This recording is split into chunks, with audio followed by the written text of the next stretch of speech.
Assalamualaikum warahmatullahi wabarakatuh. Saya Syihabuddin. Terima kasih banyak kerana anda berada di channel YouTube saya, dan terima kasih banyak jika anda telah tekan butang subscribe. Kalau belum tekan butang berkenaan, tekan butang itu sekarang. Jika ada video-video yang bermanfaat, insya-Allah akan ada di feed YouTube anda. Beberapa bulan ini viral satu video daripada Ustaz Muhaizat Hafizahullah. Isunya adalah berkaitan tentang fidyah salat bagi orang yang telah meninggal dunia. Jom kita tengok video berkenaan sama-sama sebelum kita berikan reaction selepas itu. Bagaimana cara pembayaran fidyah kepada si mati? Bayar fidyah lagu ni nah. Fidyah ni apa dia? Bayaran bagi ganti sembahyang dan puasa. Sembahyang dan puasa. Sembahyang dengan puasa. Jika mak ayah tinggal sembahyang dan puasa, berapa kita kena kira? Satu sembahyang, satu cukup kena bayar. Satu sembahyang, satu cukup. Lah ni sama dengan 700 gram. Pas itu umbuh waktu beg 100 gram sama dengan secupok sama dengan sekilo. Kita basi dah tu, basi dah. Berarti satu waktu sama dengan 1 kilo beras. Kira berapa nak waktu beg? Misalnya 1000 waktu tak semayang, 1000 kilo. 2000 waktu, 2000 kilo. Misalnya 1000 kilo, kena waktu beg 2000 kilo.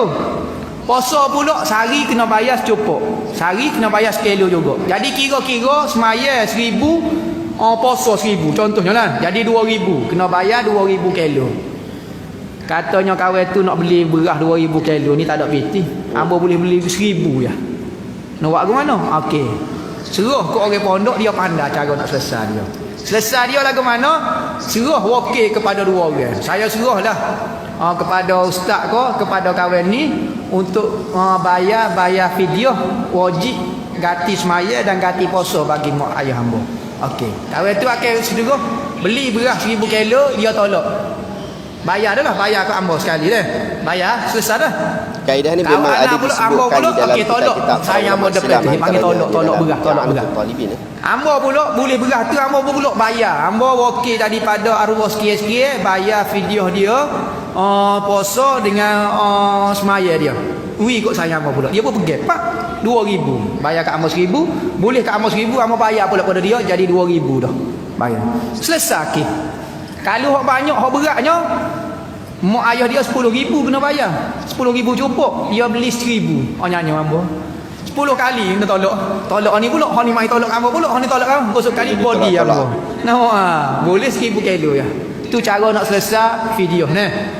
Okey baik, sahabat-sahabat, kita telah menonton video berkenaan sama-sama tadi. Ada isu berkaitan tentang tolak-tolak beras yang tu kita bincang kemudian pada video akan datang. Tetapi hari ini kita bincang dulu berkaitan tentang isi iaitu fidyah salat. Ada satu isu iaitu apabila seseorang telah meninggal dunia, baginya puasa yang belum diqada atau haji yang belum dilaksanakan, maka waris boleh untuk melakukan haji itu ataupun melakukan yang seumpama dengannya. Demikian juga untuk fidyah, boleh berikan fidyah untuk puasa orang berkenaan. Adapun isu salat, majoriti ulama menolak kewujudan qada salat dengan fidyah ataupun qada salat dengan salat. Dua keadaan ini telah ditolak oleh majoriti para ulama. Cuma ada satu pandangan daripada Imam Syafi'i ketika di Iraq yang dipanggil qaul qadim, yang membenarkan qada salat orang mati dengan salat juga, bukan dengan fidyah. Tetapi ketika dia duduk dekat Mesir, dalam pandangan yang disebut sebagai qaul jadid dan mu'tamad, menyatakan bahawa tiada salat qada ataupun fidyah salat untuk orang mati, kerana itu termasuk ibadah yang tertakluk kepada individu secara khusus.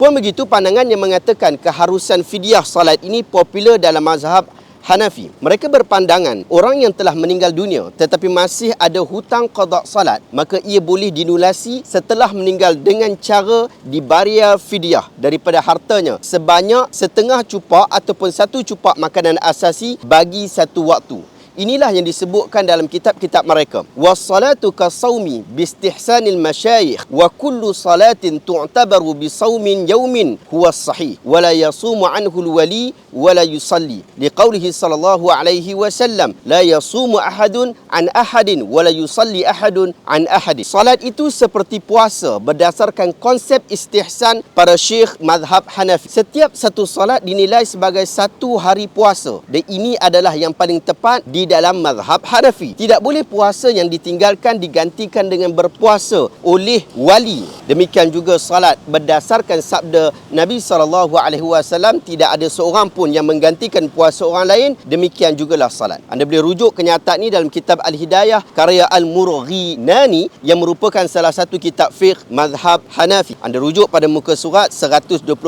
jilid yang pertama. Daripada pandangan mereka ini dapat disimpulkan bahawa ulama mazhab Hanafi tidak membenarkan qada puasa dengan puasa. Demikian juga qada salat dengan salat. Tetapi mereka berpandangan kepada keharusan bagi waris atau wali membayar fidyah bagi hari-hari yang ditinggalkan. Sama saja untuk salat dan puasa.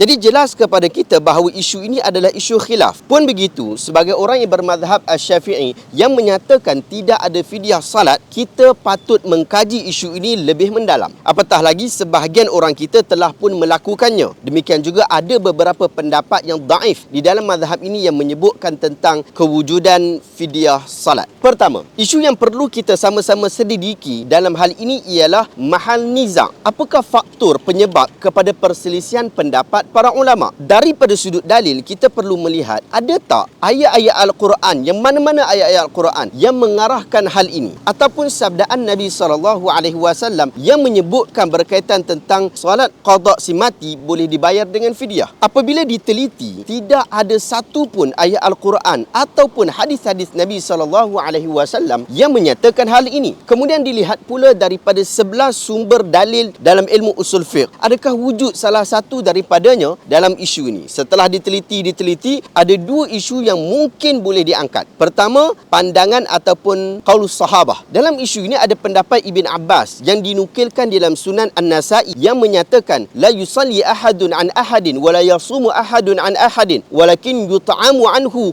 makanun kulli yaumin muddan min hantah. Seseorang tidak boleh solat untuk orang lain. Demikian juga dia tak boleh berpuasa untuk puasa orang lain. Tetapi yang boleh ialah memberi makan bagi perkara yang ditinggalkan orang itu dengan nilai 1 cupak gandum ataupun makanan asasi. Pendapat Ibn Abbas radhiyallahu anhu ini akan terus dianggap sebagai satu pendapat, melainkan berlakunya kesepakatan para sahabat ridwanullahu alaihim ajma'in terhadap hal ini. Tetapi malangnya tidak dijumpai kesepakatan para sahabat di dalam isu ini sehingga ia perlu dinilai dengan sumber-sumber yang lain. Apatah lagi terdapat dua pendapat yang popular di dalam berhujah dengan kata-kata atau ijtihad para sahabat. Jadi dalam isu berhujah dengan qaul sahabat ini pun ada perbezaan pendapat. Ulama Syafi'iyah, Jumhur Asy'ariyah, Mu'tazilah dan Syiah, mereka menyatakan bahawa pendapat para sahabat tidak menjadi hujah secara mutlak. Pendapat yang kedua pula daripada Al-Hanafiyah, Al-Malikiyah dan Al-Hanabilah, mereka menyatakan pendapat para sahabat boleh menjadi hujah syarak. Bagi pendapat Syafi'iyah, mereka berhujah kata-kata sahabat Nabi merupakan pandangan peribadi yang disangkut kepada orang yang tidak maksum.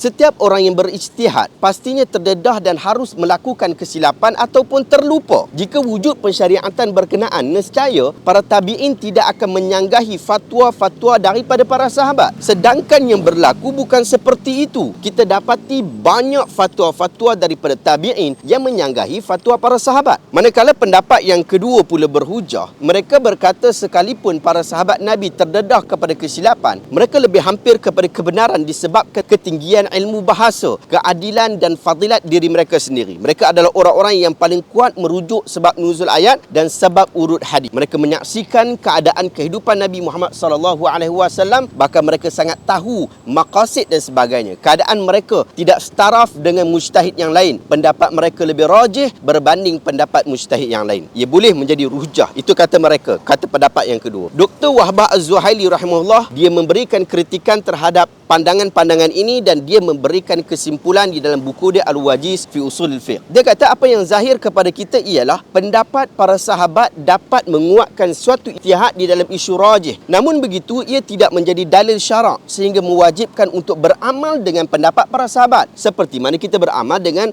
Al-Quran dan As-Sunnah. Kehujahan pendapat mereka memerlukan dalil yang jelas daripada Quran dan Sunnah. Anda boleh rujuk kenyataan ini dalam kitab Al-Wajiz fi Usulul Fiqh yang mendalami secara lebih dalam berkaitan berkaitan tentang isu pendapat para sahabat. Oleh itu, hujah pendapat Ibn Abbas dalam hal ini tidak boleh dijadikan hujah utama. Dia boleh menjadi hujah saringan yang di belakang-belakang, kedua, ketiga, keempat, tetapi hujah utama tidak boleh. Isu yang kedua, hujah yang kedua yang digunakan bagi orang yang mengatakan bahawa adanya fidyah salat. Mereka mengatakan ada hujah daripada sudut qiyas. Pun begitu, kita kena faham, qiyas ni bukan maksud qiyas macam qiyas orang Melayu, bercakap berlapik. Daripada sudut istilah ulama usul fiqh, qiyas ialah ilhaq wa amrun ghaira mansusin ala hukmihi asy-syar'i bi amrin mansusin ala hukmihi liishtirakihima fi illatil hukm. Mengaitkan satu perintah yang tidak dinyatakan nas bagi hukum agamanya dengan perintah yang mempunyai nas bagi hukumnya disebabkan kedua-duanya itu berkongsi sebab, berkongsi illah yang sama. Ibn Hummam sebagai salah seorang tokoh mazhab Hanafi,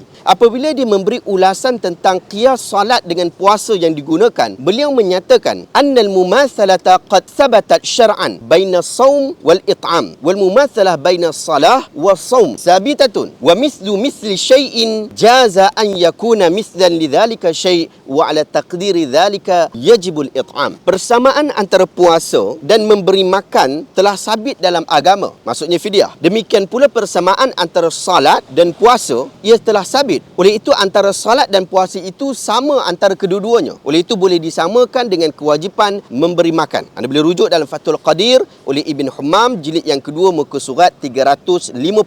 Maksudnya begini, kalau orang yang meninggal tak sempat qada puasa, waris boleh bayar fidyah untuk dia. Yang ini memang ada hadis yang sebut berkaitan tentang hal itu. Kemudian daripada sudut kewajipan, salat dan puasa itu ada persamaan. Kedua-duanya wajib untuk dilakukan. Jadi disebabkan sama antara salat dan puasa, maka kedua-dua ini berkongsi hukum yang sama dalam bab fidyah. Itu kaedah yang digunakan di dalam mazhab Hanafi. Pun begitu, adakah kaedah qiyas ini adalah kaedah yang tepat? Saya memilih pendapat muktamad mazhab Asy-Syafi'i, pendapat yang terpilih di dalam mazhab Asy-Syafi'i yang tak menerima kaedah ini, kerana qiyas ini bermasalah. Kerana salat dan puasa tak sama daripada sudut fidyah. Bahkan hal ini telah jelas daripada hadis Nabi Muhammad sallallahu alaihi wasallam yang sabit daripada riwayat Imam Al-Bukhari dalam kitab sahih beliau. Man nasiya salatan falyusalli idza dzakaraha la kaffarata laha illa dzalik wa aqimis salata lidzikr. Sesiapa yang terlupa salat, maka hendaklah dia salat apabila dia ingat. Tidak ada kafarah yang lain, tidak ada penebus dosa yang lain untuknya melainkan itu saja. Maksudnya tidak ada cara lain untuk salat yang ditinggalkan itu untuk diselesaikan melainkan kena qada juga. Tak boleh bayar fidyah untuk settle. Itu yang kita faham daripada hadis riwayat Bukhari itu. Sedangkan puasa memang telah jelas apabila mati boleh difidyahkan. Bahkan dalam beberapa keadaan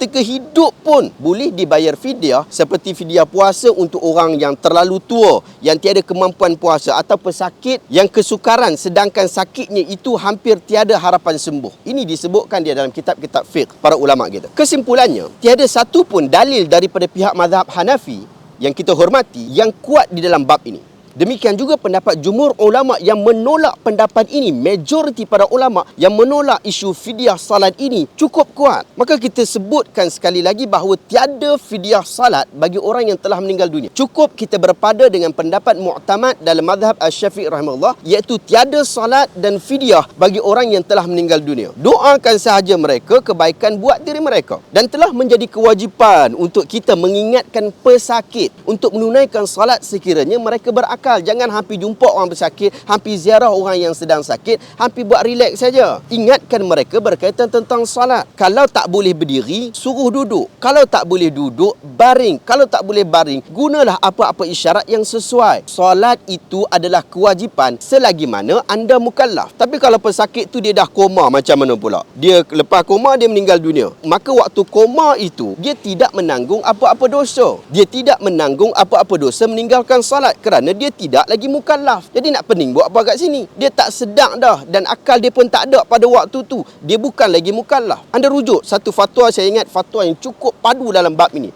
Fatwa Darul Ifta' Jordan pada 9 Mac tahun 2017 bernombor 3281. Dia sebut, adapun salat tidak ada cara untuk menyelesaikannya kerana ia adalah ibadah badaniyah mahdhah, badaniyah semata-mata. Tidak terdapat sebarang cara untuk qada buat si mati.